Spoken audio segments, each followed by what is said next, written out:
Muito bem, boa noite a todos. Espero que vocês estejam muito bem. Espero que estejam todos com a saúde maravilhosa e prontos para mais uma noite aí de aprendizado. Queria saudar a todos aqui, agradecer pela participação de vocês nesse que tem sido um objetivo nosso, que é fazer com que o CRQ seja realmente uma forma, um ponto de capacitação dos profissionais da química, de alguma forma tentando favorecer a entrada, o primeiro emprego daqueles profissionais da química que estão recém-formados, a requalificação de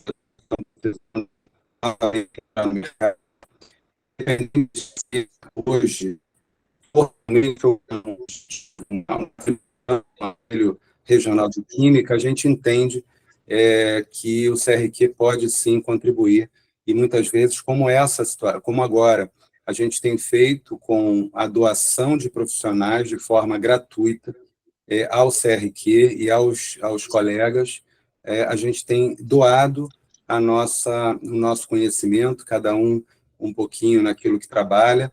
Hoje a gente vai ter, vocês vão ter aqui a, a, a possibilidade de compartilhar experiências com o André Silveira, que é nosso conselheiro, foi também membro da nossa Câmara Técnica de Meio Ambiente, é uma pessoa que tem ótima experiência na área da química, na área ambiental, que vai ser alvo da palestra de hoje, e atua e vem tentando contribuir com os outros profissionais da química, como agora, e inclusive com o Conselho Regional de Química, atuando, por exemplo, como conselheiro, como, enfim, agora, por exemplo, ele está numa comissão eleitoral, presidindo a comissão eleitoral.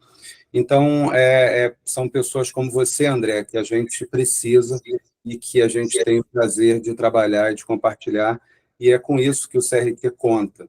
Queria, inclusive, estender o convite a todos os colegas que estão aqui, que hoje estão na condição de ouvintes, né, estão aqui assistindo a palestra, mas que no momento seguinte podem compartilhar as suas experiências. A gente tem aqui, por exemplo, eu estou vendo aqui na sala, o nosso conselheiro Daniel Pomeroy, um dos mais, que tem mais anos de contribuição para o conselho. Não sei se tem até alguém, Daniel, que hoje tenha mais tempo de conselho do que você, e é uma pessoa com grande experiência também, e que a gente agradece muito a participação ao longo de todo esse tempo. Meus amigos, a ideia agora dessa nova gestão do CRQ é exatamente fazer isso, é trazer a capacitação aos profissionais, é contribuir dessa forma. Uma outra plataforma que a gente está agora botando no ar, eu não sei se vocês já viram, mas agora vocês podem cadastrar o currículo de vocês no CRQ. O cadastramento ele é disponibilizado para as empresas podem divulgar suas vagas, as instituições que têm lá eventos em geral podem divulgar os seus eventos, né? Seminários, enfim, para que a gente possa fazer uma relação entre aquele que oferta uma determinada vaga e aquele que procura a vaga. Então, mais uma vez, o CRQ, o Conselho não é sindicato, mas entende que ainda, por estar dentro da profissão e querendo contribuir, a gente entende que essa é mais uma forma de contribuir com a capacitação e com a colocação dos profissionais. Enfim, gente, eu espero que vocês estejam cada vez mais próximas ao CRQ. O Floriano colocou, inclusive, aí o endereço do site do Conselho, para quem não conhece. As nossas câmaras técnicas, a gente agora vai abrir inscrições para a Câmara Técnica, a gente tem câmaras técnicas aí em diversas áreas, acho que vocês sabem, né? Câmara Técnica de Petróleo e Gás, de Alimentos, Câmara Técnica de Iniciação e Competitividade, como é que é o nome? Inovação tecnológica. Inovação, obrigado. De inovação. Ótimo. Saneantes. Inovação e competitividade de saneantes cosméticos e fármacos, de meio ambiente, de segurança química. Então, se vocês têm experiência em alguma dessas áreas, fiquem atentos ao edital que vai ser lançado agora daqui a pouco tempo. e a gente tem inscrição aí que eu pedi para que ficasse pelo menos por mais um mês, por um mês, para que vocês tenham tempo de se inscrever e participar, estar mais próximo do Conselho. Enfim, falei um pouquinho do Conselho, é minha função aqui, agradecer mais uma vez a participação de vocês, e agora falar do André, nosso grande parceiro, André, que agora apresenta mais esse tema.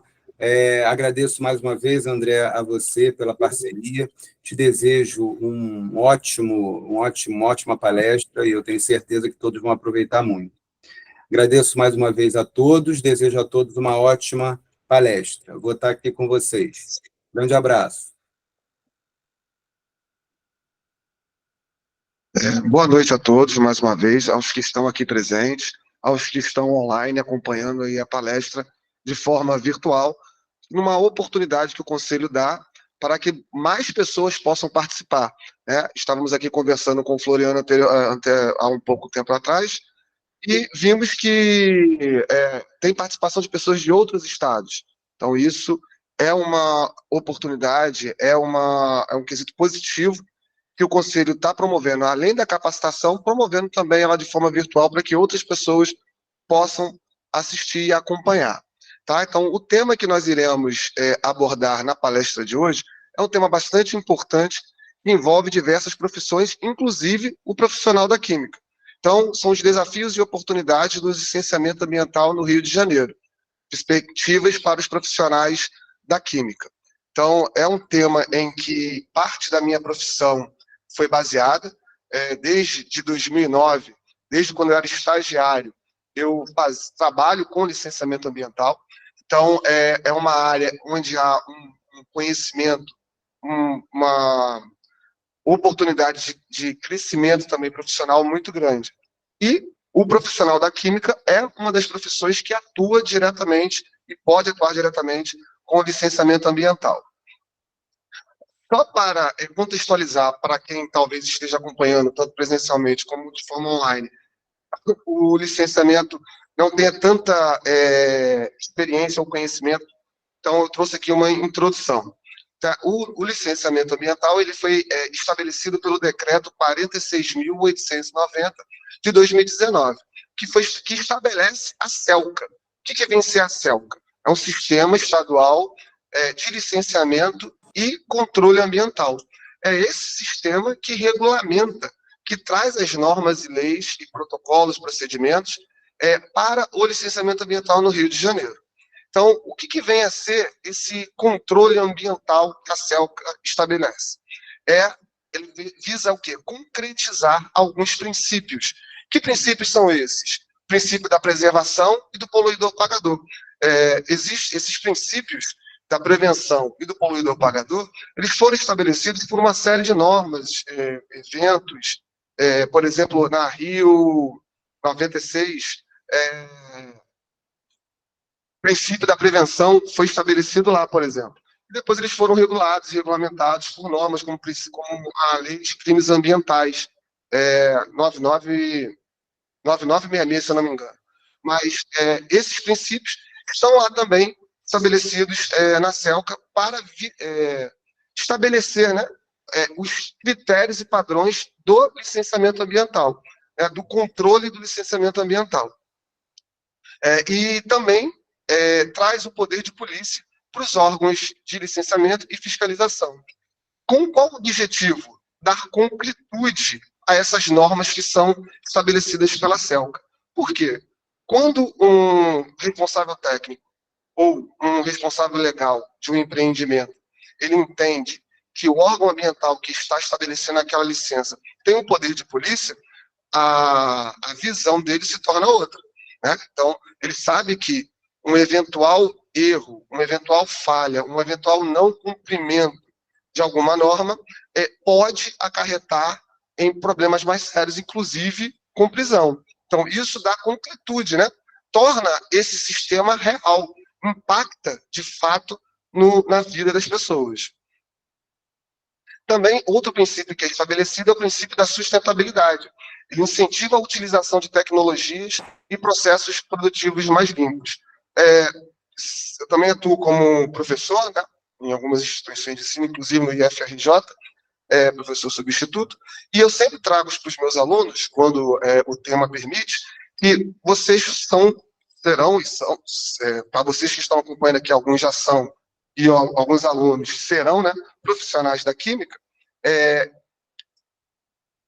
vocês precisam estabelecer, dentro dos empreendimentos onde vocês trabalham, processos produtivos mais limpos, produção mais limpa.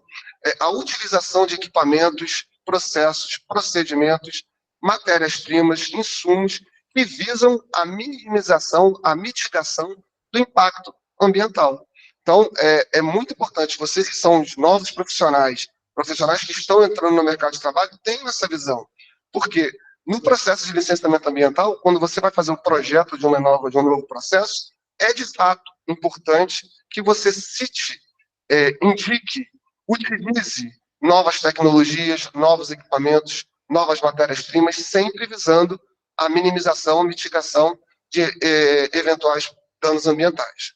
Então, também tem foco nas atividades de maior riscos e impactos, ou seja, no processo de licenciamento, o analista que vai tocar o processo, digamos assim, aquele que é o responsável pelo processo, ele vai, óbvio, dar maior atenção para aqueles processos, né, para aquelas empresas, para aqueles procedimentos que oferecem maior riscos e impactos.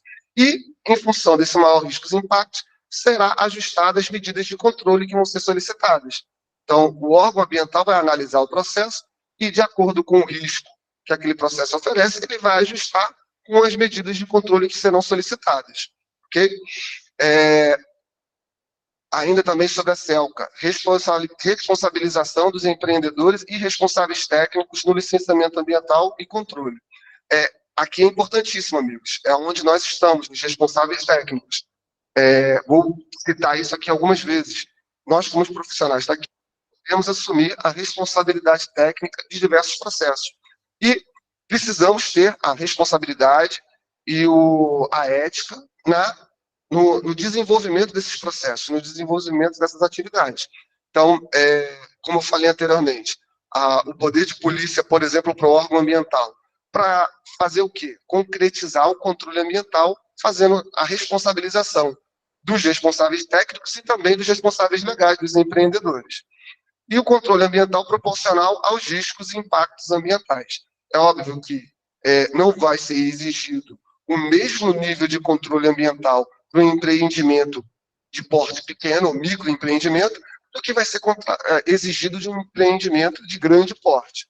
Então, todos esses princípios e ideias e normas, elas baseiam, né, o decreto que a gente viu anteriormente, 46.890, para estabelecer a CELCA. Então, o funcionamento do sistema estadual de licenciamento e controle ambiental, ele se baseia nesses princípios e normas e ideias.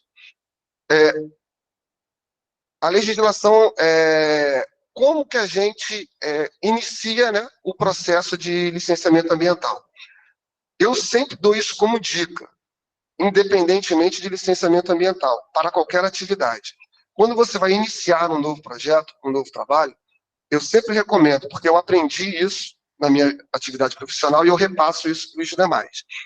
Sempre consulte toda a legislação, norma referente àquele processo. Busque todo o arcabouço legal. Para quê? Para que você garanta que vai estar executando o seu trabalho de acordo com as normas vigentes. Então, nunca inicie um novo projeto baseado no conceito, no senso comum, ou no que você acha que é o mais correto, ou naquilo que às vezes você acha que é o lógico. Sempre procure saber qual é a norma, qual é a legislação, qual é o procedimento para aquela atividade. E, no caso do licenciamento ambiental, nós temos aqui o site do INEA, que tem lá uma página, uma aba, que é específica para a legislação. O que eu queria fazer quando eu montei essa apresentação? Eu sempre lembro de uma palestra do professor Guzmão, o Arley conhece bem, se estiver nos acompanhando aí. Ele sempre fala que, por exemplo, o técnico de segurança do trabalho, ele anda com aquele livro grande, né, bem espesso, com todas as normas ali. São muitas, é muito conhecimento, muito conhecimento técnico. né? Ninguém duvida disso, mas está tudo ali. Então, ele vai consultar e vai abrir. Agora, quando ele fala do profissional da área ambiental, na verdade, ele não tem um livro, né? É um conjunto de normas e especificações que às vezes mudam no âmbito federal, estadual e municipal. O que vale no município do Rio, talvez não valha no município de Niterói, e talvez valha no município de São Gonçalo. Então, é um pouco amplo demais. E aí faz com que você tenha que se especializar para cada contexto que você vai trabalhar. Então, é sempre importante você consultar a legislação no intuito de tomar o conhecimento técnico, normativo, legal, sobre aquele processo que você vai atuar. Seja como um consultor, seja também como responsável técnico. Então, para fazer o licenciamento ambiental, o primeiro passo, né, digamos o segundo, porque o primeiro você vai fazer o levantamento do arcabouço legal, é saber em qual órgão, em qual esfera você vai fazer o licenciamento. Podemos ter 3 esferas possíveis. A federal, que vai ser regulada e regulamentada pelo IBAMA, estadual, no caso do Rio de Janeiro, pelo INEA, mas outros estados será o órgão ambiental local, e os municípios. Então, de um determinado tempo para cá, foi aberto também a possibilidade para os municípios exercerem o licenciamento ambiental, só que aí dentro de um escopo definido. Todos os municípios do Rio têm essa possibilidade? Não. Os municípios que são pequenos, não têm orçamento, ou que optarem por não fazer o licenciamento, cabe ao INEA. Aonde há a possibilidade, o município é responsável pelo licenciamento. Então, você precisa fazer o que a gente chama de enquadramento da atividade. Esse enquadramento vai determinar em qual esfera vai ser feita o licenciamento ambiental. O site do INEA não tem aqui expertise de todos os sistemas estaduais do Brasil, mas no caso do INEA, ele é muito assertivo nisso. Porque antigamente, a gente tinha que fazer esse enquadramento e essa análise. Como? Lendo as leis e as normas, verificando tudo que tinha que ser feito para fazer o enquadramento. Era manual, digamos assim. Hoje em dia é sistêmico. Eu vou mostrar nos próximos slides. Tem lá o site do licenciamento ambiental, e ali você faz o enquadramento, respondendo perguntas. Simplesmente marcando lá as respostas, e no final sai um enquadramento aonde que você tem que fazer o licenciamento. Se é no caso do IBAMA, se é no caso do próprio INEA, ou se é no caso dos municípios. Ele vai te indicar o município e vai te dar os contatos para você fazer o devido contato com a prefeitura, no intuito de dar prosseguimento no licenciamento. Mas o que define em qual esfera vai ser feito o licenciamento? Alguns parâmetros determinam esse enquadramento. Área de influência do empreendimento, né, o tamanho do empreendimento, a área de influência direta e indireta, proximidade das APAs estaduais ou federais e necessidade de elaboração de estudo de impacto ambiental e o relatório de impacto ambiental. Então, esses são alguns dos parâmetros que podem determinar a esfera aonde vai ser feito o licenciamento. Oi.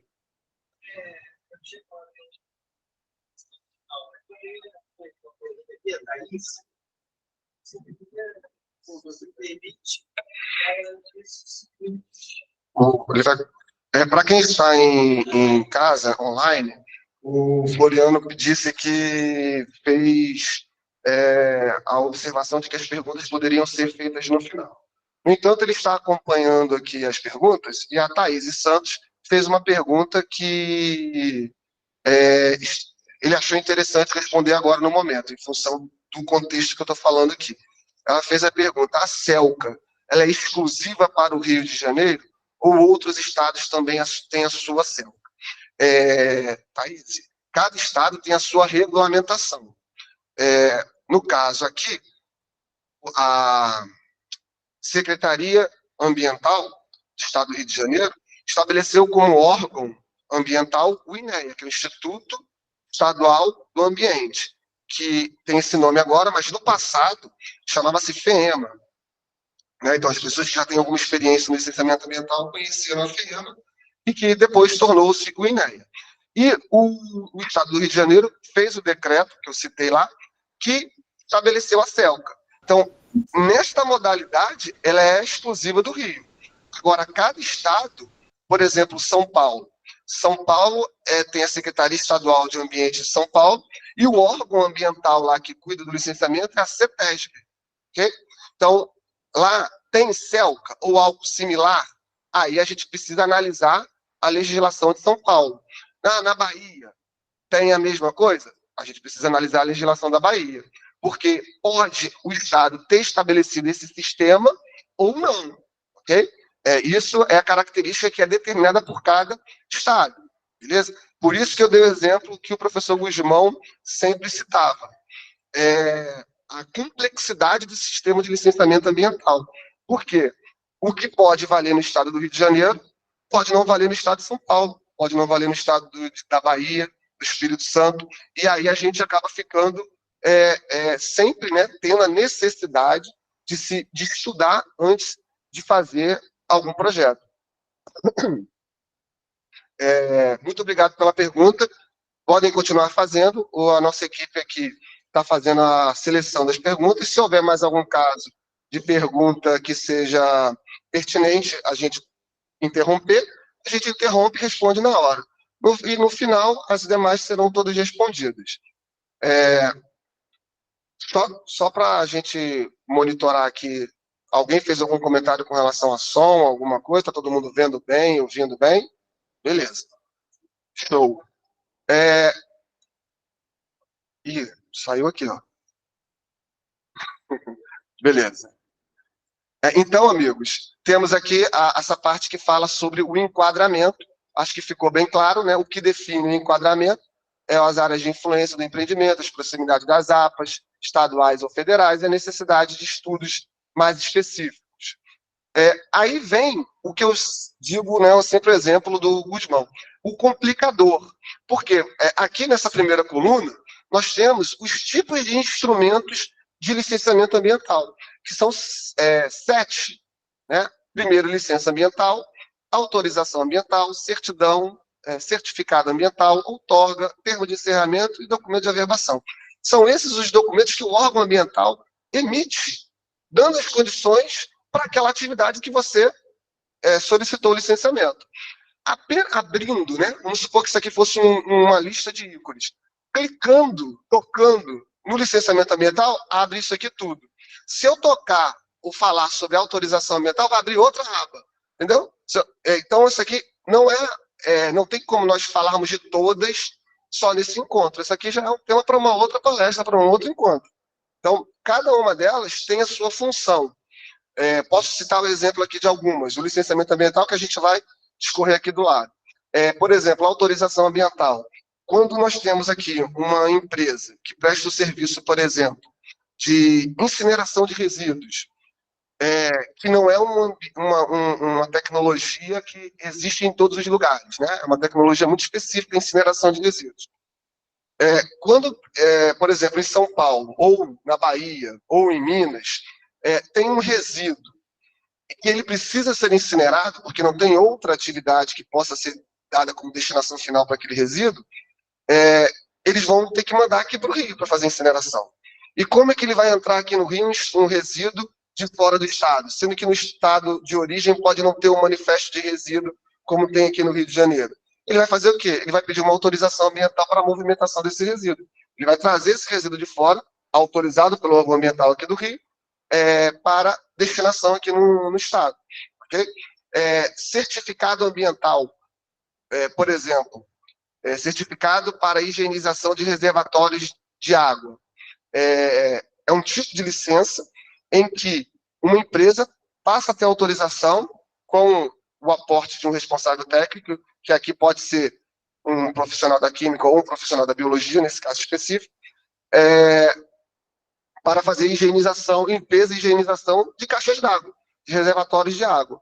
Então, aqui, para você fazer o licenciamento ambiental aqui, é toda uma sequência, como é para autorização ambiental, como é para outorga. Então, para cada item desse, tem uma relação de documentos, uma relação de processos, de procedimentos que precisam ser seguidos. Outros exemplos aqui é o TORGA, que é direito de uso de recursos hídricos, tanto para a captação de poços ou em mananciais, como também para lançamento, né, de um efluente, porventura um efluente tratado. Muitas das vezes uma empresa ela precisa fazer a captação no rio, faz o uso daquele recurso hídrico, depois o efluente tratado, obviamente, pode ser lançado no mesmo rio. Então, quem que vai dar essa autorização para ele fazer isso? É uma licença ambiental de operação? Não, é uma licença específica, que é chamada outorga. Uma outra licença também bem interessante é o termo de encerramento, que algumas pessoas podem ter dúvidas, no sentido de que falar, André, licença de operação, óbvio, para operar precisa de licença, para instalar precisa de licença, agora para terminar, para encerrar a atividade precisa de licença? Precisa, é o chamado termo de encerramento. Aqui eu posso fazer uma pausa e dar um exemplo da minha atividade profissional, da minha experiência. Lá em Belém do Pará, uma unidade de uma cimenteira que estava implementando uma fábrica, a fábrica não tinha nem começado a operar ainda, estava zero bala, uma equipe de profissionais, onde eu estava incluído, fomos até lá fazer o estudo para o encerramento. Mas como? Se nem começou, já está pensando em encerrar, até os próprios colaboradores lá da empresa ficaram assustados. Poxa, fui contratado agora, vou começar a trabalhar aqui, tem uma equipe fazendo estudo para o encerramento? Sim, toda a fábrica de cimento ela é associada a uma mina de calcário. E essa mina tem uma vida útil. Pode ser de 15, 20, 30 anos. E a gente precisa fazer um planejamento de quanto de verba que aquela empresa precisa economizar ano a ano para que, no final daquele prazo de vida útil, ele tenha um montante de dinheiro suficiente para fazer as atividades de remediação e recuperação ambiental daquele local, daquela mina, e depois a destinação dos equipamentos da fábrica. Então, isso que a gente fez foi um planejamento para o encerramento, mas assim, quando você tem uma empresa que, por qualquer motivo que seja, ela encerrou essas atividades, então tem que se estabelecer um termo de encerramento, onde vai ser feitas as avaliações de possíveis passivos ambientais e também, eventualmente, a destinação dos equipamentos. E um documento de averbação, né, esse nome que muita gente não conhece, averbação é quando você precisa corrigir. Então, por exemplo, uma licença ambiental saiu errada, algum dado errado, saiu o nome da empresa errado, saiu uma condicionante, já aconteceu isso quando antigamente era impresso em papel moeda, o papel moeda dobrou na hora da impressão, aí saiu riscado o nome da empresa, aí era ilegível, então a gente pediu um documento de averbação que corrige a licença. Também pode ser para incluir ou excluir condicionantes, desde que não mude o enquadramento do empreendimento. Agora, tratando um pouco sobre licença ambiental. Olha quantas temos aqui. Antigamente, nós tínhamos a LP, que é a licença prévia, que autoriza a empresa a pensar em instalar ali, né? Depois, a licença de instalação, que de fato autoriza a instalação, e a licença de operação. Então, eram essas três clássicas. Com a modernização, com a observação, né, das demandas diversas, foram criadas outras aí, licença ambiental comunicada, licença integrada, unificada, operação e recuperação, né? Às vezes, muitas das vezes, existem empreendimentos em que, durante fiscalizações, foi evidenciado que houve poluição e dano ambiental, dentro de uma certa escala, óbvio.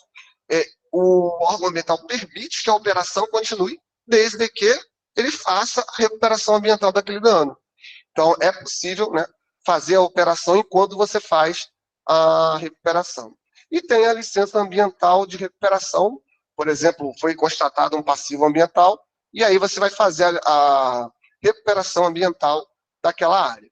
Então, como eu disse mencionei anteriormente, só esse slide aqui já é uma aula específica. Poderia ficar aqui horas só falando disso. E isso também, para quem pensa em fazer concurso, né, até vou falar disso um pouco mais à frente, da necessidade, né, dos concursos para recompor as equipes dos órgãos ambientais, isso aqui pode ser um campo de atuação, de cobrança, né, das bancas para eventuais concursos. Então, o licenciamento ambiental, você, no INEA, vai acessar 100% online, porque o endereço está aqui. Depois, para as pessoas que estão online, também para as pessoas que vieram presencialmente, acho que o Floriano vai disponibilizar, né, Floriano? Esse material. Essa aqui já é aquela versão corrigida, né? Final. Show. Então, o Floriano vai disponibilizar. Então, para quem não tem o material agora, não precisa se preocupar que vocês vão receber. Mas também, assim, não é nada de impossível. É ir no site do INEA, tá lá na página inicial, tem licenciamento ambiental, você clica ali, logo o primeiro ícone que aparece, portal de licenciamento, vai levar vocês para essa paginazinha aqui, bem simples. Quem não tem cadastro, vai fazer um cadastro rápido. Quem já tem o cadastro, vai fazer entrar com login e senha e vai entrar numa página parecida com essa aqui. Essa página aqui no canto, olhando para a tela, né, no canto esquerdo, tem um menu aqui de opções, que aí você tem o menu inicial. Para quem já faz alguns processos de licenciamento, ele vai aparecer listado aqui. Você tem a opção de definir senha, solicitar novo instrumento, né? Quando você vai iniciar um novo licenciamento, você vai clicar nesse botão, solicitar novo instrumento. Vai fazer o enquadramento, que é exatamente aquela atividade que eu falei no começo, para saber se vai ser IBAMA, INEA ou município. A área do requerente, e tem aqui consultar processos e pesquisa geoespacial. Então, quando a gente clica, né, em área do requerente, a gente vai ter aqui um conjunto de documentos, manuais, listas e termos, formulários que vocês vão usar no licenciamento. Então, cada pastinha dessa que você clica, você vai ter ali todas as informações, e ali eu acabei não botando um slide a mais com alguma dessas pastinhas abertas, mas ali vai especificando pelo tipo de atividade que você quer fazer. Por exemplo, atividade industrial.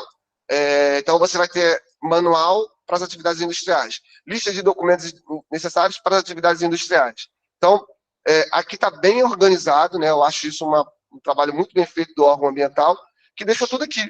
Então, tudo que vocês precisam de documentos precisa estar aqui. Nesse momento, cabe fazer aqui uma observação que eu vou fazer lá no último slide, no penúltimo, mas cabe a gente destacar. Né? O profissional da química, ele pode atuar, né, no meu entendimento, no licenciamento ambiental, em duas vertentes. Uma delas é o de consultoria e assessoria, que é exatamente onde eu tenho mais atividade, mais trabalhos realizados. Que consiste no quê? O empreendedor, ele não necessariamente quer perder tempo ou, né, investir em tempo nessa questão da organização dos documentos que precisam ser utilizados para o licenciamento ambiental. Então, ele pode contratar um especialista que conhece já esses procedimentos, que no caso eu tenho essa experiência, e vocês aprendendo aqui estão também adquirindo essa experiência, e depois ele contrata você e você vai fazer todo esse processo de licenciamento, e você torna-se a pessoa de contato. Existe essa figura dentro do processo de licenciamento. Existe o representante legal, responsável técnico e a pessoa de contato, que é aquela pessoa que faz as coisas acontecerem, né? Que faz a tradução do linguajar do INEA para o empreendedor e a tradução do linguajar do empreendedor para o INEA. Faz o canal de comunicação, faz as coisas fluírem, né? E também existe a possibilidade, né, dos profissionais da química atuarem como responsáveis técnicos e os responsáveis técnicos fazerem esse trabalho seguir o protocolo de licenciamento. Okay? Existem processos que são mais complexos e outros que são mais simples, como, por exemplo, higienização de reservatórios de água. No caso, eu fiz o meu cadastro para ser responsável técnico de um processo de higienização de caixas d'água. Como eu tenho a experiência do licenciamento ambiental, eu não precisei contratar ninguém. Mas também digo que não é algo impossível de você seguir o caminho. Basta entrar aqui, procurar os documentos e os manuais.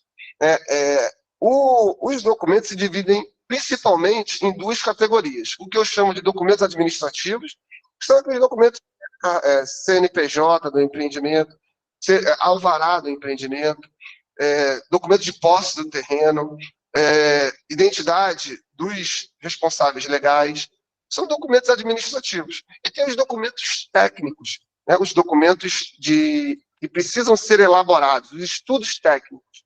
Esses, sim, precisam ser elaborados por profissionais, que, como profissionais da química, podem também atuar na elaboração, na construção desses documentos. Então, aqui, ó, na lista de documentos necessários, se você clicar aqui, você vai ver lá documentos administrativos que são padrão quase que para todos os instrumentos e todas as empresas e todos os processos, e os documentos específicos, que são os documentos técnicos, que a gente vai falar um pouquinho agora sobre eles. O memorial descritivo ou relatório ambiental simplificado, ele é um documento resumido, ok? Pode ser elaborado por profissionais da química, por exemplo. Ele vai trazer o quê? Ele vai trazer ali um destaque sobre os principais aspectos ambientais aonde aquela empresa está instalada. Ele vai apresentar os projetos de menor impacto ambiental, né? No caso, como isso trata-se de um relatório, esses projetos podem ser feitos por profissionais capacitados para desenvolver o projeto.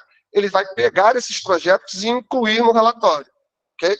Ou, a depender da capacitação do profissional, ele mesmo pode ter desenvolvido os projetos.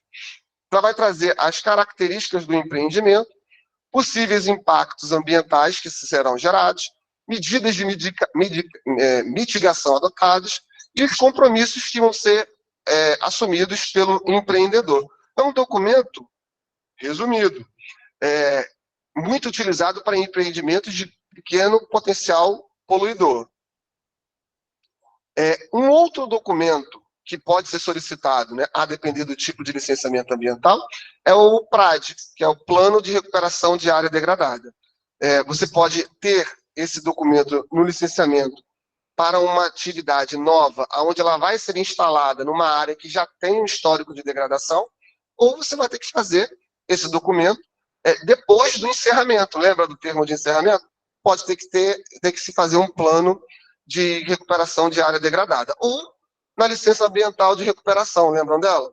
Licença de operação e recuperação, ela vai estar associada a um PRAD. Ou aquele também de recuperação ambiental, que foi o último que a gente citou lá. Também é um documento técnico, multidisciplinar, porque ali não vai atuar só profissionais da química, também vão ter outros profissionais atuando. Ele vai definir medidas e ações que prevêem a reversão dos danos ambientais, né? O dano já aconteceu, já foi identificado e mapeado. Então, você vai ter que dizer como reverter esses danos ambientais. Ele vai ser específico, né? O PRAD é um documento específico para aquela área que foi afetada. Não tem como você fazer um PRAD generalista para todas as áreas, né? E ele vai ser específico também, considerando as atividades, que podem ser de mineração, agropecuária, entre outros, desmatamento, entre outros. Ele também usa como base para sua elaboração outros estudos técnicos, né? Estabelece cronograma de atividades. Então, com o PRAD, você vai ter um cronograma onde as ações estão estabelecidas e elas vão ter um prazo para serem executadas e vão ser monitoradas pelos órgãos ambientais competentes. Também tem a previsão de custo. E, obviamente, se tem um cronograma, vai ter lá também os responsáveis, né? Então, alguém vai ter que estar lá, possivelmente, pode ser um profissional da química, onde vai estar monitorando os resultados ao longo do tempo. Não basta elaborar um PRAD e deixar ele lá parado. Alguém tem que estar acompanhando o desenvolvimento das atividades estabelecidas no cronograma. André, você tem um modelinho de PRAD para apresentar para a gente? Infelizmente, Neves, não funciona assim. O PRAD, como o EIA-RIMA, que a gente vai falar daqui a pouco, são documentos que precisam de instrução técnica. Então, o órgão ambiental vai dizer para você o que ele quer, o que precisa ter. Então, você, dentro do processo de licenciamento, antes de fazer o PRAD, você vai receber uma instrução técnica que é específica para a elaboração desse documento. Parou de passar aqui, né? Beleza. Um outro documento técnico também que é muito conhecido para quem atua na área ambiental é o EIA e o RIMA. O EIA é o famoso Estudo de Impacto Ambiental e o RIMA é o famoso Relatório de Impacto Ambiental. São dois documentos que andam em par. Tá? Nunca vai ter a elaboração só do EIA ou só do RIMA. Sempre será uma emissão em dupla, mas tem as suas especificidades. O EIA é um estudo técnico, assim como o PRAD, né, tem que ser feito por profissionais registrados, habilitados nos seus conselhos profissionais. Também é um estudo multidisciplinar. Dificilmente você vai ter um EIA feito só por profissionais da química. Vai ter lá biólogos, vai ter engenheiros das mais diversas atividades. Ele vai lá avaliar os impactos antes da implantação. Então, o EIA não é para você construir ele depois que o seu empreendimento está funcionando, como poderia ser o PRAD. O EIA ele é para emitir a licença prévia. Então, a licença prévia vai te dar a autorização de pensar assim, ó, essa área realmente pode receber esse tipo de empreendimento. Já posso começar a instalar? Não. Mas eu posso pensar, ó, posso comprar a área, posso fazer os investimentos iniciais, mas não posso começar a instalar. Para ter essa informação se aquela área pode ou não ser recebida, pode não ser utilizada, melhor dizendo, ela vai ter que ser feito o EIA para ela. Por exemplo, agora, recentemente, saiu aí a notícia da dragagem do canal de São Lourenço, se eu não me engano, na Baía de Guanabara, que é um canal que dá acesso ao Porto de Niterói. Para se fazer essa dragagem de grande porte, precisou, na verdade, se fazer o EIA-RIMA, ok? Que é exatamente para a atividade de dragagem, quais serão os impactos que estão sendo implementados, né, que vão acontecer, na verdade, durante a implementação da dragagem. Só para fazer como comparação, a dragagem para acesso ao Porto de Niterói, ele precisa de EIA, porque é uma dragagem grande. Agora, eu fui consultor para um processo de dragagem de um estaleiro em São Gonçalo, que foi um processo bem menor. Precisou de EIA-RIMA? Não. Na verdade, a gente até usou dados de um EIA-RIMA que já existia, mas a gente precisou elaborar um EIA-RIMA para aquela atividade? Não, por causa do volume do impacto. Lembra que eu falei lá no começo que a CELC estabelece a proporcionalidade do controle ambiental em virtude da tipologia do empreendimento, do tamanho do empreendimento, dos impactos que ele promove? Então, é exatamente sobre isso.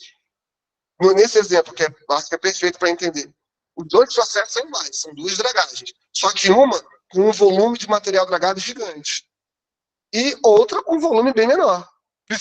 Os dois precisam de estudo de impacto ambiental? Não. O estudo de impacto ambiental é um relatório gigante, amigos. Ele é caro, né, que envolve equipes multidisciplinares.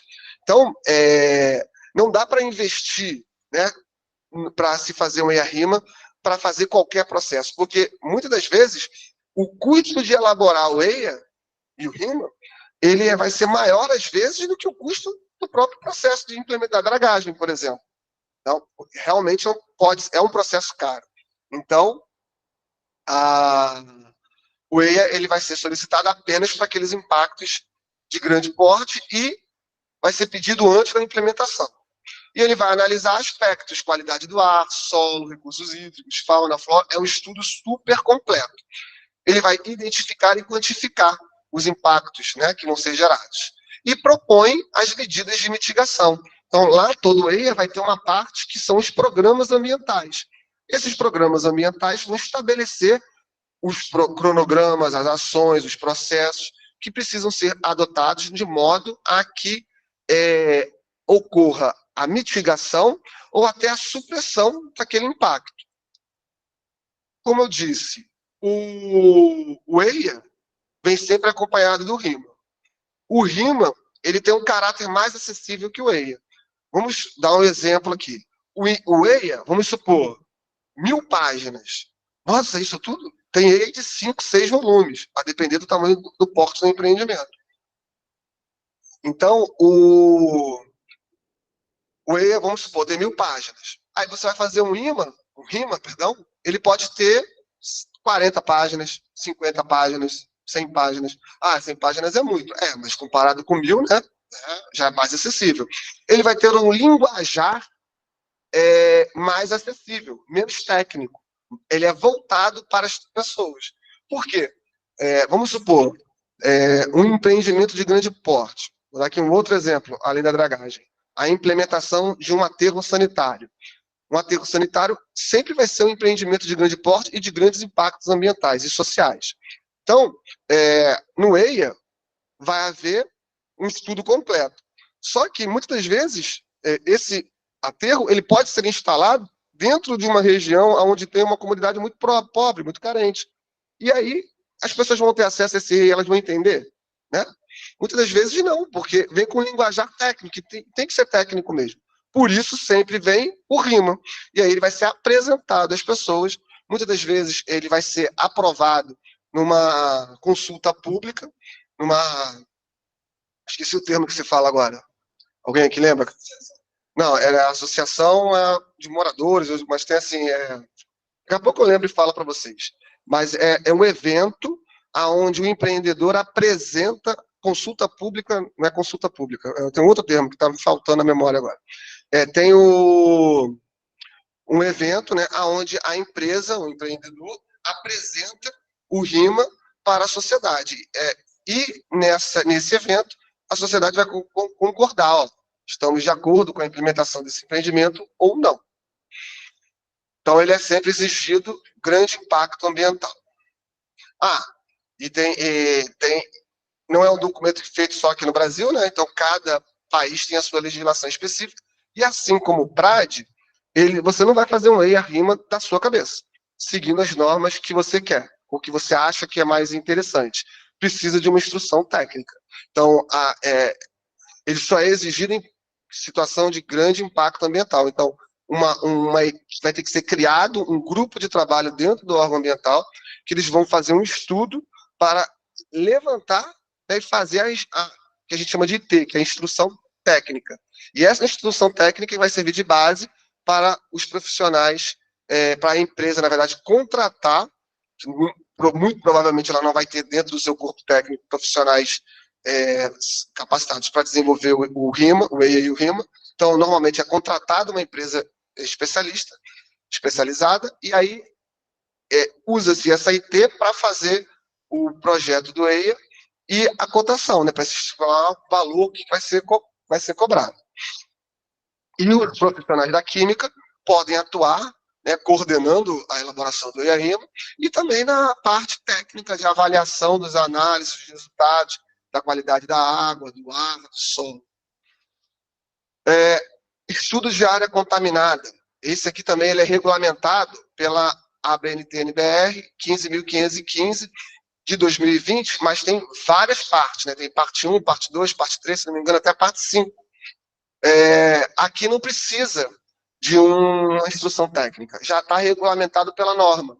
Então, aquela dica que eu dei lá no começo da palestra, falando sobre vocês precisam consultar a legislação ambiental para iniciar o projeto. Legislação também tem as normas da ABNT. Muitas das vezes, essas normas elas estão lá para serem usadas. E muitas das vezes as pessoas não conhecem. Né? Por exemplo, eu tenho que fazer uma análise de um terreno que foi contaminado. No terreno tinha uma empresa, a empresa tinha uma oficina. Floriano, consegue um copo d'água aqui? Tem uma oficina, e a oficina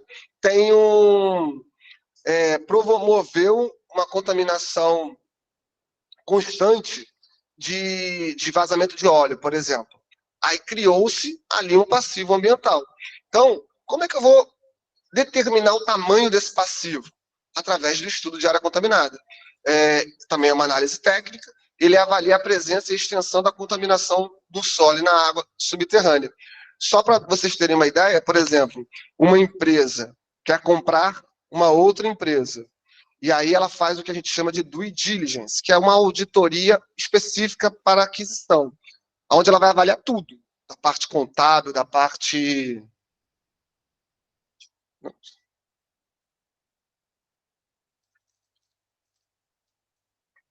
É uma avaliação contábil, fiscal e ambiental. E aí eles querem saber, existe passivo? Aí contrata uma equipe para fazer esse tipo de análise, que um profissional da química pode fazer, que no sentido vai fazer o quê? Descobrir se existe a contaminação. E com base nessa contaminação e no tamanho dela, vai se descontar o valor da aquisição. É como você vai comprar um carro. Você vai comprar um carro usado, você vê lá que os pneus estão carecas, você vai falar o que? Você vai negociar, né? Você não vai querer pagar o valor da tabela FIP no carro com pneu careca. Você vai descontar o valor dos 4 pneus para poder você comprar e instalar. É mais ou menos o que acontece aqui. Então, tem algumas atividades interessantes, tem a investigação histórica, coleta de amostras de solo e água, são atividades que um químico pode fazer, análises laboratoriais, avaliação de riscos à saúde humana e o meio ambiente. E também nesse estudo pode-se avaliar a remediação e o controle da contaminação. Então, amigos, até aqui nós falamos da parte procedimental, digamos assim, e de alguns documentos técnicos específicos. São só esses? Não. Né? Como eu já falei desde o princípio, é muito complexo, tem muita informação. Fiz aqui um resumo para vocês. A previsão era de fazer 1 hora, estamos chegando a 1 hora aproximadamente de palestra, e só agora que eu terminei essa parte, quer dizer. Isso porque eu estou fazendo um resumo. Né? Então, vocês imaginem aí a complexidade desse processo. Né? Agora vamos mudar um pouco o foco, então, trazendo alguns desafios e problemas que são enfrentados no processo de licenciamento ambiental. Então, André, eu sou recém-formado, quero entrar nessa atividade, né, como consultor, assessor para licenciamento ambiental de empreendimentos, e também, talvez, atuar como responsável técnico dentro de um processo, dentro de um empreendimento, e preciso tocar o licenciamento ambiental. Quais são as dificuldades, os desafios que eu vou encarar? Trouxe alguns aí para vocês. Morosidade. Eu acho que todo mundo concorda, quem tem um mínimo de experiência com órgão ambiental, vai falar que o problema maior é a demora no trâmite do processo. Então, é a morosidade. Então, quais são os principais motivos? Burocracia, falta de estrutura dos órgãos ambientais, às vezes o processo de fato é complicado, né? E aí precisa de um cuidado maior na análise dos estudos. Às vezes, o órgão ambiental solicita informações complementares e há uma demora por parte do empreendedor em prestar essas informações, porque isso acontece muito. O empreendedor cobra do INEA. Cobra do consultor, né? Cobra do consultor para cobrar do INEA. Aí, beleza, a gente faz o nosso trabalho e chega lá. O INEA, beleza. Mas para eu te dar essa resposta, eu preciso dessas respostas aqui. Aí você vai pegar aquelas perguntas e vai levar para o empreendedor. E aí, o que eu vou fazer com essas respostas aqui? Aí o cara leva 3, 4 dias, meses, anos para responder. Aí reclama do INEA. Aí para ela, você está devendo para ele, então por isso que demora. Complexidade, né? Apertei sem querer o botão. Complexidade. Né? O licenciamento ele pode ser complexo devido às diversidade de legislações ambientais, como eu mencionei, né? Cada processo, vamos supor, aterro sanitário, estaleiro, dragagem, indústria, cada uma delas vai ter um conjunto de aspectos e impactos específicos. Um estaleiro, às vezes, dependendo do seu processo, por exemplo, vai ser um estaleiro só para a embarcação atracar e fazer o reparo, vai ser um estaleiro com dique seco, vai ser um estaleiro onde você vai tirar a embarcação do mar e colocar no solo, vai ser um estaleiro com dique flutuante. Quer dizer, só dentro do ramo estaleiro, nós temos uma diversidade muito grande de informações e de complexidades. E isso, obviamente, vai exigir das equipes técnicas um maior tempo, né, para fazer as análises. Também tem os conflitos de interesses econômicos, muitas vezes entram em conflito com a conservação ambiental, o que pode gerar a pressão para a flexibilização das normas ambientais. Nós, recentemente, estivemos acompanhando no âmbito nacional, uma questão, não vou entrar aqui em detalhes, da Petrobras, do licenciamento para a prospecção. Então, tem que fazer o licenciamento para poder procurar petróleo. E, obviamente, na região lá do Norte, Nordeste, os governos e as empresas locais querem que haja a prospecção e possivelmente captação, né, exploração do petróleo depois, porque isso gera o quê? Dinheiro, imposto, emprego, renda, desenvolvimento. Só que a Petrobras, né, na verdade o IBAMA, para dar essa licença, precisa de todas as garantias. E a Petrobras não deu todas as garantias. E aí aconteceu o quê? O IBAMA não deu a licença. Consequência, o mundo caiu sobre a cabeça da ministra do Meio Ambiente, Marina Silva. Então, isso acontece da escala pequena, dos municípios, até a escala gigante do governo federal. Então, esses conflitos de interesse estão sempre presentes. Parou de novo aqui, amigo. Parou de novo. Parou. Agora foi. Foi. Falta de transparência também é um problema. No caso agora do INEA, eu posso depor a favor do INEA, porque falta de transparência não há. Por quê? Só que um contexto de evolução, né? Desde 2009 que eu trabalho nessa área, posso ser quase que uma testemunha ocular do desenvolvimento do órgão ambiental nesse quesito. Antes, os processos eram todos físicos, impressos, né? Tudo que você tinha que fazer, eu tinha que fazer uma juntada de documentos. Então, todos os documentos eu tinha que imprimir, organizar, botar em ordem bonitinho, para levar lá. Agendar, né? Porque não era só levar lá. Você tinha que agendar, esperar não sei quantos dias para ter o agendamento, porque quero agendar. A gente tem a data amanhã? Não, daqui a um mês. Isso mudou e evoluiu bastante. Agora o licenciamento é todo naquele portal que eu mostrei para vocês, 100% online. Impressão de documentos zero. Isso aqui a gente também parabeniza até o próprio CRQ, fazendo um paralelo. O CRQ está fazendo a mesma coisa. Agora você tem o E-CRQ, o E-Protocolo, profissionais da química que precisam resolver a eventual pendência, demanda, junto ao conselho, não precisa mais vir aqui. Faz tudo online. E o INEA também está fazendo isso. Fez, né? Isso. E eles agora adotaram um sistema informatizado chamado SEI, que tem toda a tramitação lá. Então, você sabendo o número do processo, você entra lá, tem todos os despachos, todas as informações, toda a tramitação pertencente àquele processo. Então, transparência 100%. Fragilidade institucional também é um desafio, no sentido de que os órgãos ambientais eles estão enfrentando muitos problemas. Eu não vou citar nomes, obviamente, nem situações específicas, mas eu posso dizer aqui, na minha experiência, que diversas e diversas vezes em conversas com analistas, com superintendentes, com gerentes ambientais dos órgãos, que a gente não faz porque não tem equipe. A gente não faz porque não tem infraestrutura. A gente precisa da licença, mas para fazer a licença eu preciso fazer a fiscalização, mas para fazer a fiscalização eu preciso agendar o carro. Para agendar o carro tem que estar numa fila. Então, obviamente, isso é um dificultador. E aqui eu faço o link, né, para a necessidade dos concursos, para aumentar a capacitação técnica no sentido de mais profissionais presentes nos órgãos ambientais, tanto municipais, estaduais e federal. Então, fiquem antenados. Acho que, para o Estado do Rio de Janeiro, em função dessa questão da gestão da dívida, né, do Estado com o governo federal, isso está dificultando um pouco a questão de novos concursos dentro do Estado do Rio de Janeiro, mas nas prefeituras sempre tem. E pode ter também no IBAMA. E pode ser, em breve, no INEA. Então, sugiro que quem tiver essa vontade de trabalhar como servidor público nessa área de licenciamento ambiental já começa a estudar. Não deixa para estudar quando lançar o edital, não. Já vai estudando desde agora. Desigualdade de acesso também é outra dificuldade, porque empresas maiores contratam equipes de juristas, equipes de assessoria e consultoria em licenciamento ambiental, e eles fazem uma pressão no bom sentido, está sempre consultando o órgão ambiental, sempre precisando se fazer presente, né? E isso faz com que o seu processo caminhe.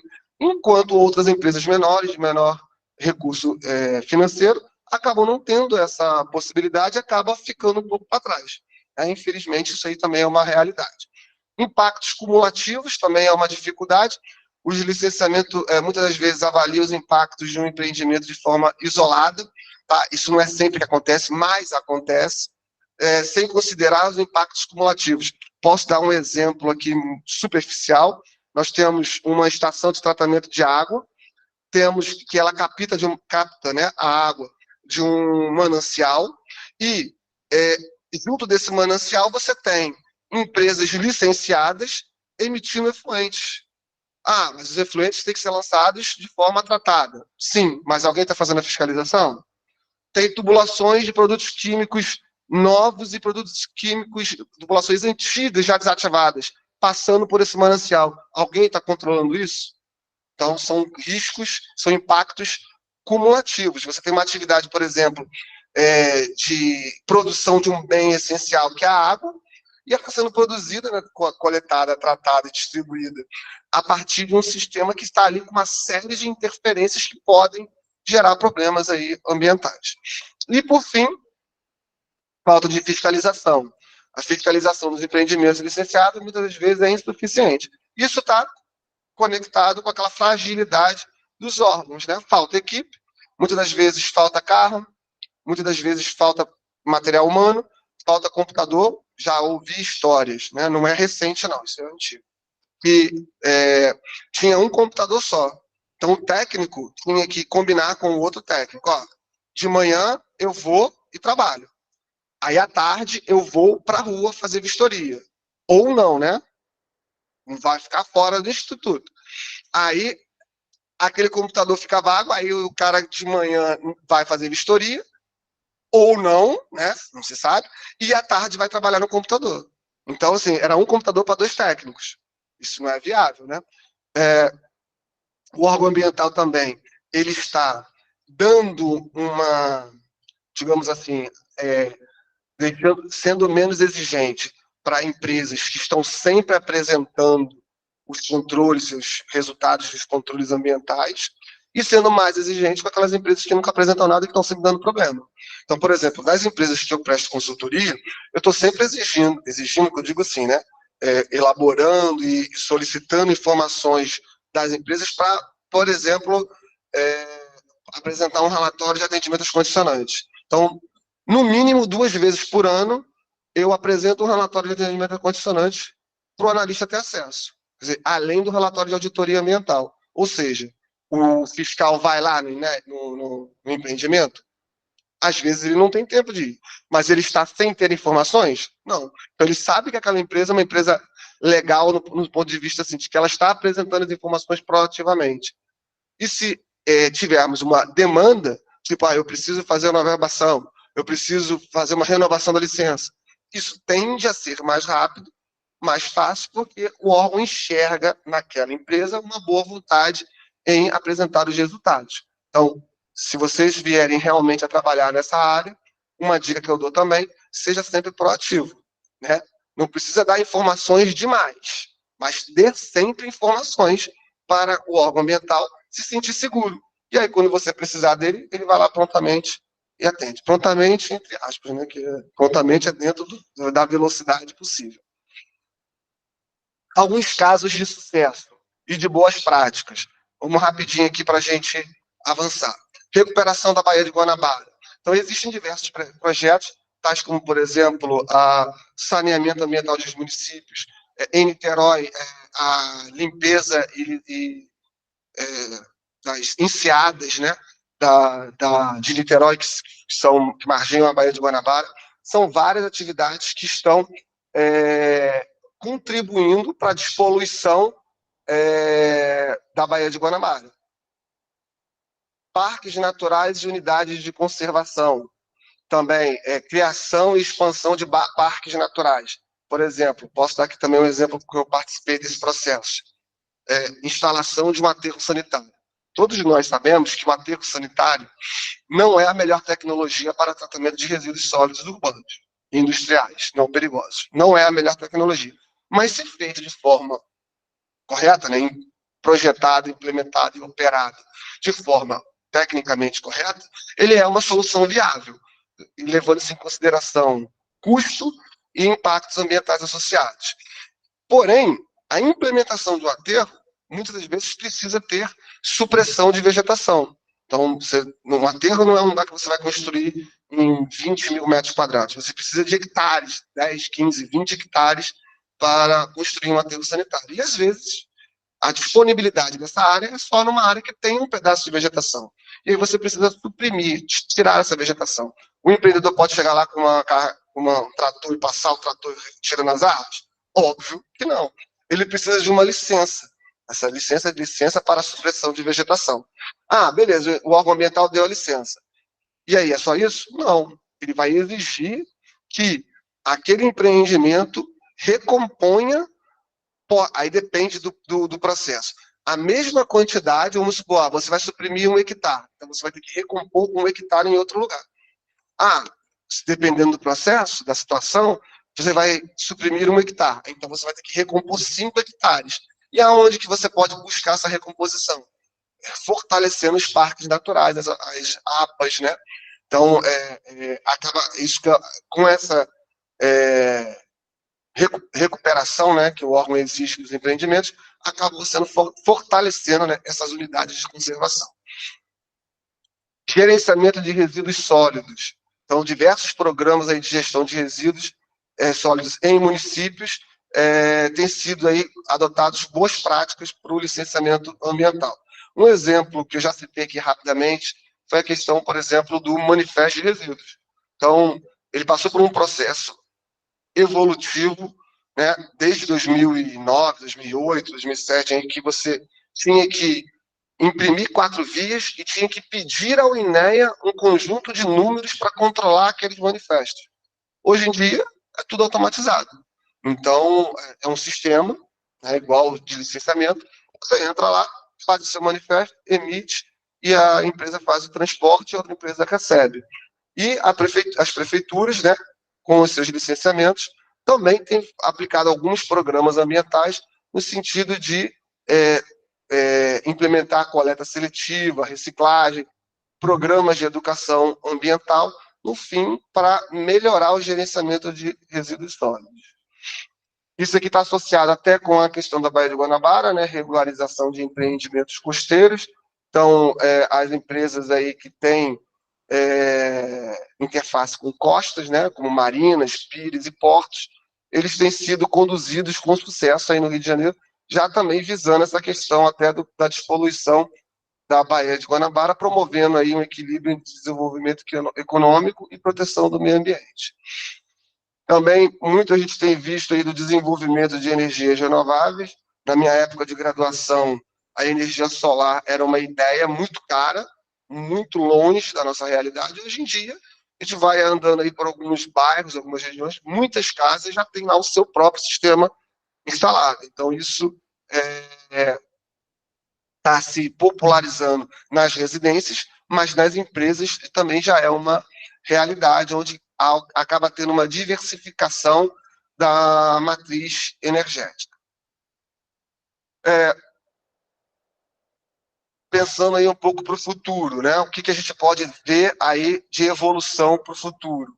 Integração de tecnologias digitais com a inteligência artificial. Então, hoje nós temos aí todo o processo de licenciamento já tocado, gerenciado para o sistema online, para o sistema digital, e pode ser que daqui a algum tempo, no futuro não muito longe, relativamente próximo já, a gente use a inteligência artificial para fazer aí a coleta e análise de informações ambientais, dando o quê? Maior celeridade ao processo. Óbvio que isso tudo carece ainda de desenvolvimento, de validação dos processos. Então, algumas atividades aí que os profissionais da química podem atuar no processo de desenvolvimento, de licenciamento ambiental. Já falei de alguns estudos, né? Que o EIA-RIMA, o PRAD, né? Dentro desses estudos, os profissionais da química podem fazer também a análise de poluentes, né? Identificando e quantificando os eventuais poluentes presentes no ar, na água e no solo, e dando aí uma consultoria no sentido de determinar para uma empresa e um projeto se está em conformidade com os padrões de qualidade ambiental, né, e estabelecidos pelas leis e regulamentos. Olha só que interessante essa análise aqui. Eu falei lá no começo, né, nós precisamos o quê? Estar sempre cientes das leis e dos regulamentos, sempre, antes de iniciar o projeto. Então, numa pequena parte, né, do processo como um todo, que é a análise de poluentes que o profissional da química pode atuar, ele pode fornecer um relatório no qual ele vai coletar, encaminhar para o laboratório, validar os processos que o laboratório está fazendo correto, né? Cuidar da cadeia de custódia, que é desde a coleta do material, preservação, transporte, entrega no laboratório, e depois, com os laudos emitidos, fazer uma análise e verificar, estamos atendendo ou não a lei, e se não estiver, fazer o plano de ação para corrigir. Os profissionais da química também podem atuar no desenvolvimento de tecnologias de controle de poluição, então, desenvolvendo, implementando, controlando, né, equipamentos aí de controle de poluição, tratamento de águas efluentes. Então, nós tivemos aí recentemente, né, o caso da SEDAI, por exemplo, que tivemos problemas, né, tanto no Rio, com a geosmina em 2020, quanto agora, o que parece ser uma contaminação por produtos químicos, que a gente precisa entender melhor o que aconteceu. A gente precisa estudar, avaliar, analisar se os processos de controle e tratamento da água estão corretos. Então, os profissionais da química podem e devem, né, atuar no desenvolvimento dessas tecnologias, né, na avaliação e desenvolvimento dessas tecnologias. A avaliação de produtos químicos perigosos também é uma área que um profissional da química pode atuar, por exemplo, sendo responsável técnico de uma empresa que fabrique produtos químicos e também do transporte desses produtos químicos. Então, já aconteceu aqui de recebermos processos para validar a indicação de responsável técnico, onde a empresa produz produtos químicos e tem uma frota de caminhões. Então, o profissional da química que já atua como responsável técnico naquela empresa pode atuar como responsável técnico do transporte, cuidando da movimentação da logística desses produtos químicos, que são desde a entrega para os clientes e também da retirada dos fornecedores até o empreendimento. E, por fim, consultoria e assessoria técnica, né? Então, os profissionais da química eles também podem atuar como consultores técnicos, fornecendo orientação especializada às empresas e órgãos governamentais sobre questões relacionadas ao licenciamento ambiental, padrões de qualidade ambiental e melhores práticas de gestão ambiental. Então, aqui, para a gente fechar nessa parte, exatamente aquilo que é a minha experiência profissional, dando suporte para empresas privadas e também para órgãos governamentais. Essa semana, representando o CRQ, eu participei de uma reunião com o IBAMA, onde a gente colocou o CRQ como um órgão que pode ajudar na análise, né, de questões técnicas. A gente criou um canal de comunicação que não existia com o IBAMA. Então, isso foi uma reunião bem produtiva. Então, o profissional da química pode atuar nisso aí também. E com relação ao licenciamento ambiental, né, futuro. Então, temos aí uma lei, um projeto de lei, na verdade, que é o 2159, de 2021. Ele já foi aprovado na Câmara de Deputados.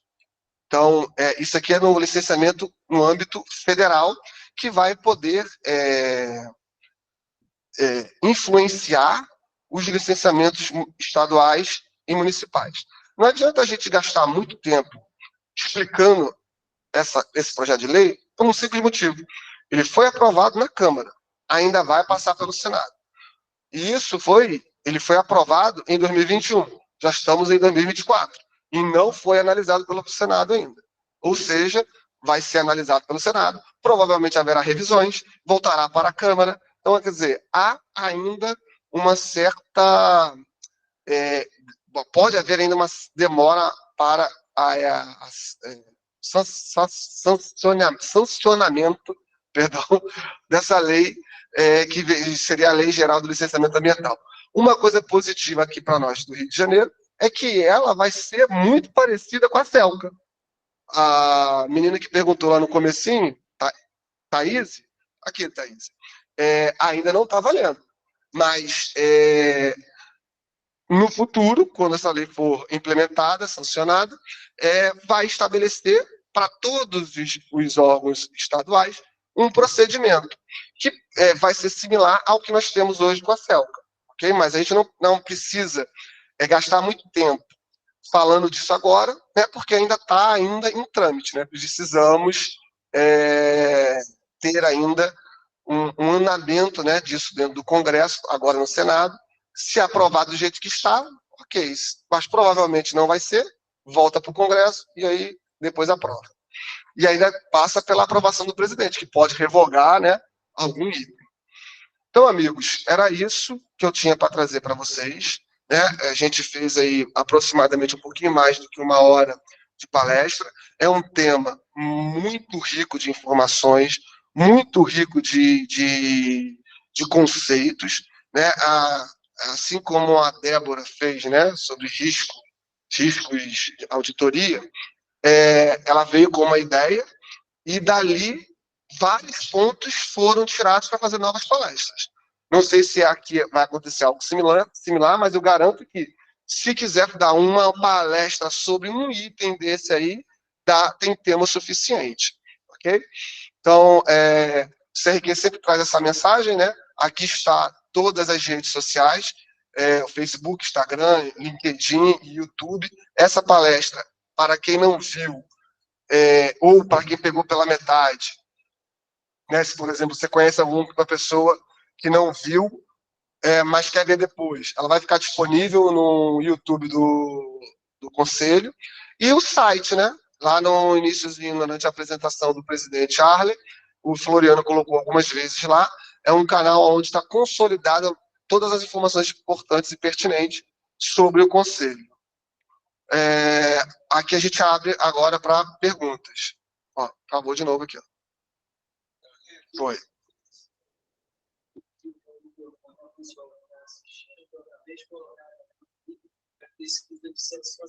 E de presença. Ah, tá. Então, amigos, eu sei que quando eu acompanho palestras online pelo CRQ, eu vejo que a grande número de perguntas é sobre a lista de presença. Mas o Floriano está avisando aqui para mim, e eu aviso a vocês, que já deve ter sido avisado também no chat, de que não precisa de fazer a lista de presença, porque o próprio Google Meet, né, já faz essa validação de quem está presente. E ele pediu para que vocês acessem o link que foi disponibilizado para a pesquisa de satisfação. Assim a gente melhor conhece os nossos processos e propõe medidas de melhoria, tá? Então, se você propõe lá, a gente quer mais palestras sobre determinado assunto, ou a gente quer palestras em outros horários, ou nós queremos qualquer outra situação que vocês tenham ideia, pode colocar na pesquisa de satisfação, vai ser consolidado e vai ser vista a possibilidade, né, obviamente, e vai ser implementado, ok? Agora vamos às perguntas. Agora acabamos a palestra? Podemos não, mentira. Vamos às perguntas. Posso fazer cadastro no ideia pessoa física? O Lindomar. Não pode. Ainda não tem essa ferramenta lá como cadastro de pessoa física.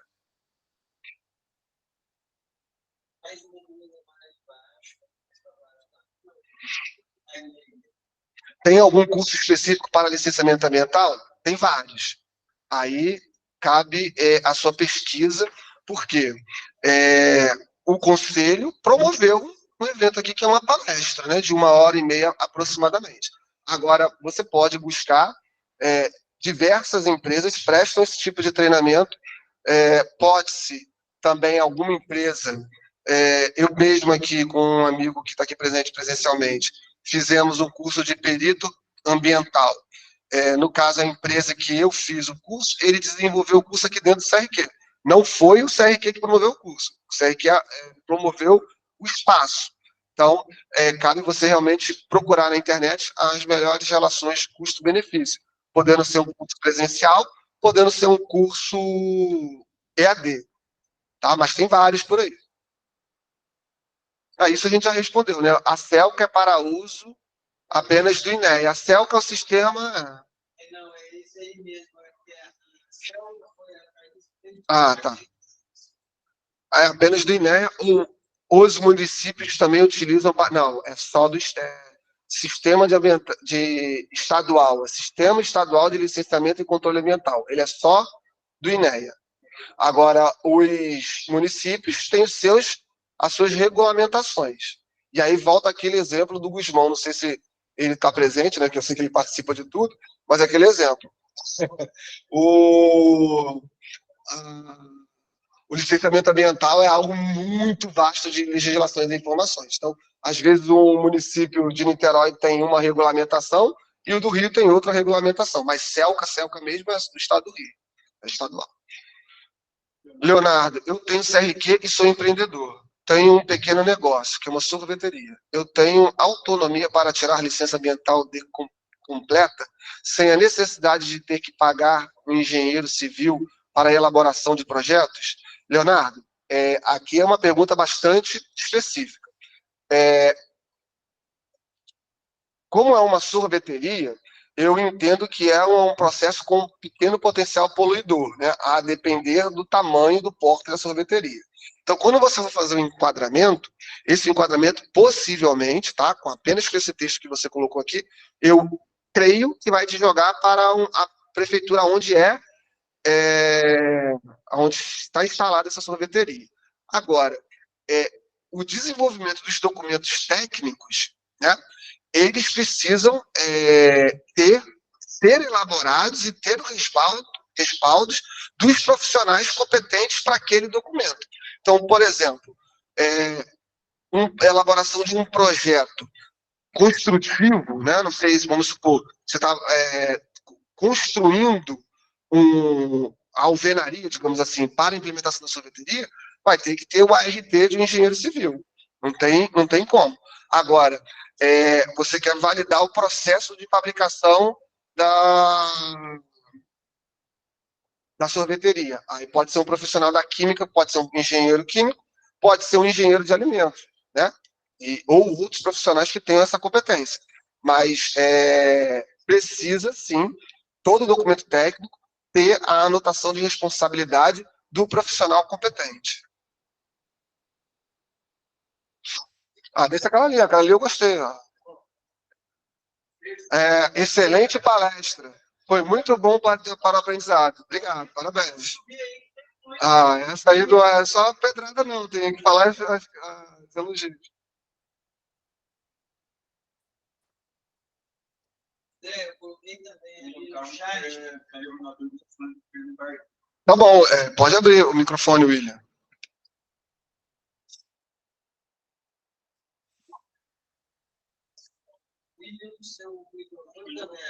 Não, tá não.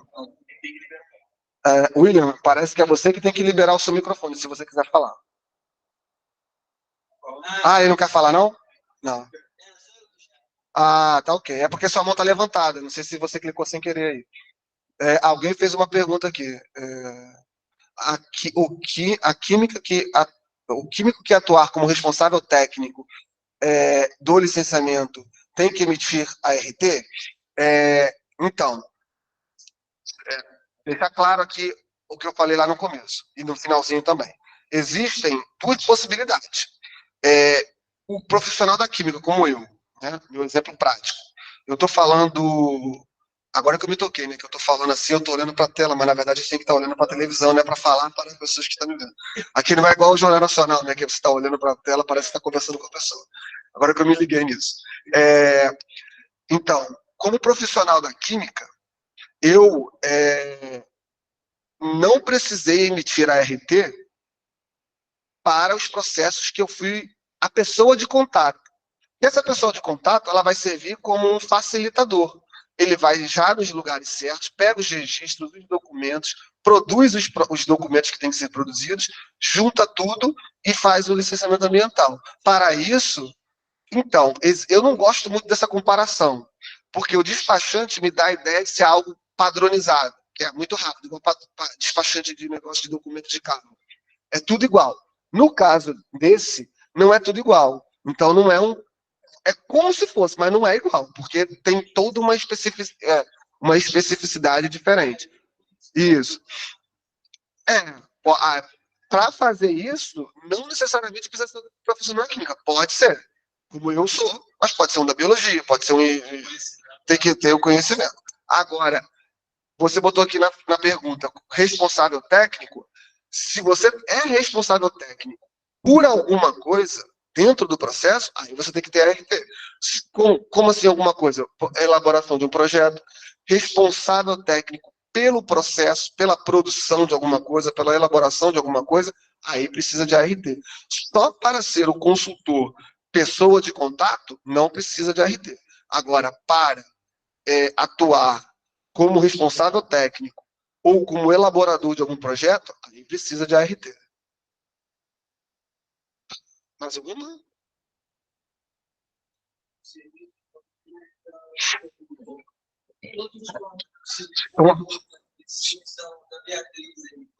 Todos os serviços de consultoria ambiental precisam de emissão de ART, foi o que eu acabei de responder. Sou engenheiro de alimentos. Iniciei o processo de licenciamento ambiental no INEA. Porém, nos documentos é solicitado planta baixa e planta de água e esgoto.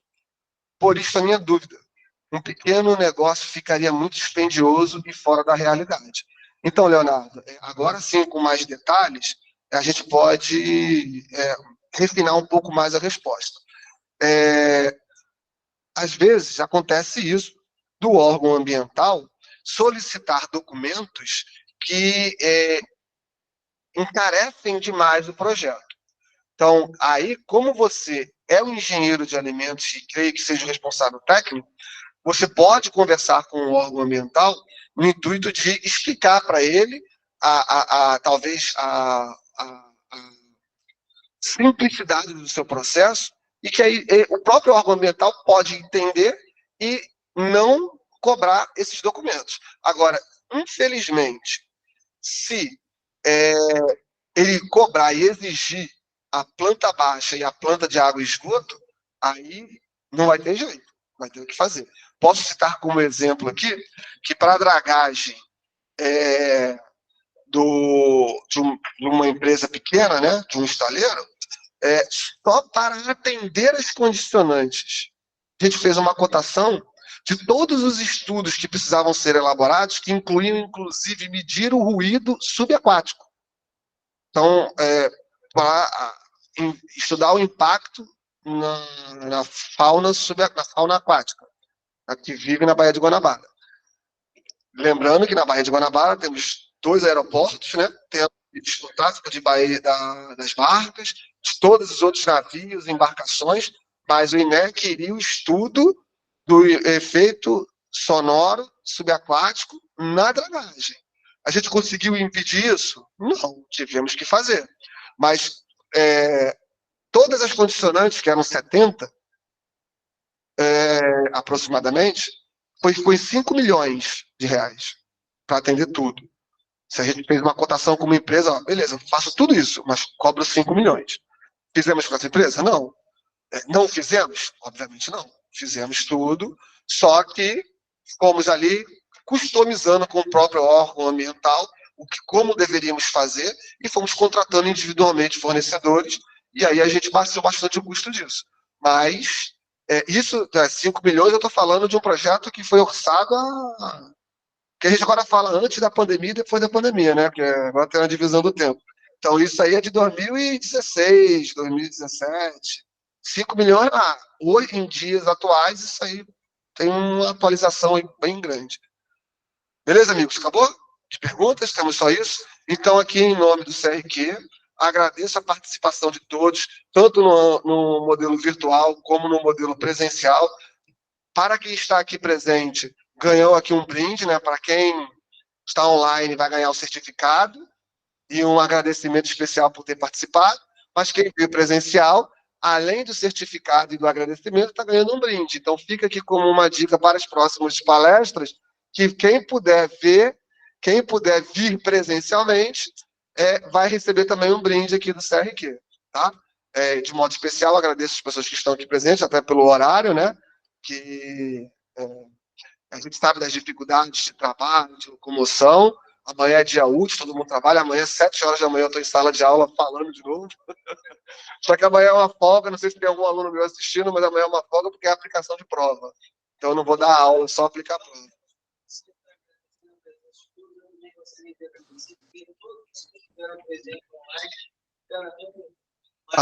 O Floriano está incentivando aqui a agradecermos às pessoas que estão online, porque temos aí uma participação que está desde o início, né? O pessoal que entrou não saiu, permaneceu até o final, o que demonstra que a palestra foi um pouquinho, pelo menos um pouquinho interessante, né? Que senão a pessoa entra e logo sai. Entrou e ficou porque gostou. Então isso aí é muito bacana. O Daniel. Grande Daniel. Não, só parabenizar em nome da plenária, em nome da diretoria do nosso querido Conselho Regional de Química da Terceira Região, a excelente preleção que você nos proporcionou hoje, André. Aprendemos bastante com a sua palestra. Obrigado, Daniel. Vindo de você, nossa, a gente fica até emocionado. É muito, muito, muito, muito bom ouvir isso. Obrigado aí pela participação de todos, amigos. Então, pessoal, muito obrigado.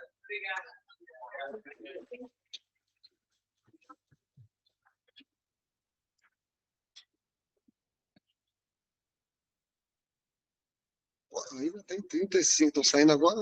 Já teve picos quanto? Pode desligar aqui? Eu já atingi uns 70. 70? Tá bom.